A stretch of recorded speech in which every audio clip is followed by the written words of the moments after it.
જૂનાગઢમાં ધોધમાર વરસાદ, રેલવે સ્ટેશન રોડ નજીક ખરાબ રસ્તામાં ફસાયા વાહનો, ઇકો કાર અને રિક્ષા ખૂંપી ગઈ ખાડામાં. ભૂગર્ભ ગટર અને પાઇપલાઇન નાખવા ખોદાયો હતો રસ્તો, કામગીરી પૂર્ણ થતાં ન કરાયું પેચવર્ક. અધૂરા કામને લીધે ચાલુ વરસાદમાં વાહન ચાલકો પરેશાન થાય છે.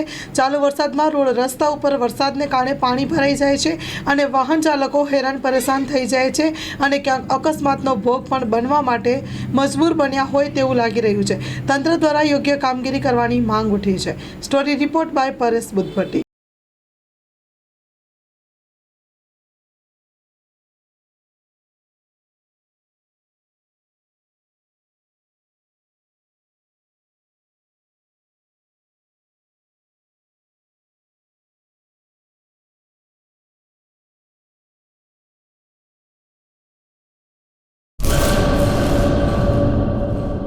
જેતપુરમાં અચાનક આવ્યો વાતાવરણમાં પલટો.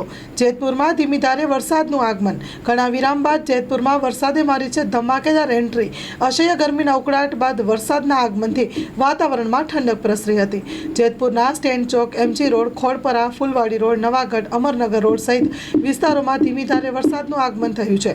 ખેડૂતોના ઊભા પાક મગફળી, સોયાબીન, એરંડા સહિતના પાકોને થશે ફાયદો.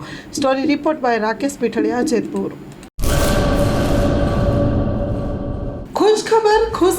ખુશખબર. કચ્છ, ગુજરાત અને મહારાષ્ટ્રની જનતા માટે દેશદેવી મા આશાપુરાના પદયાત્રીઓના કેમ્પ માટે Nakhatrana Neelkanth fruit and vegetable તાજા શાકભાજી લાવી રહ્યું છે. તાજા શાકભાજી અને fruit Neelkanth fruit and vegetable પદયાત્રીઓ કેમ્પ માટે ભુજના શાકભાજી માર્કેટિંગના ભાવ પ્રમાણે નખત્રાણા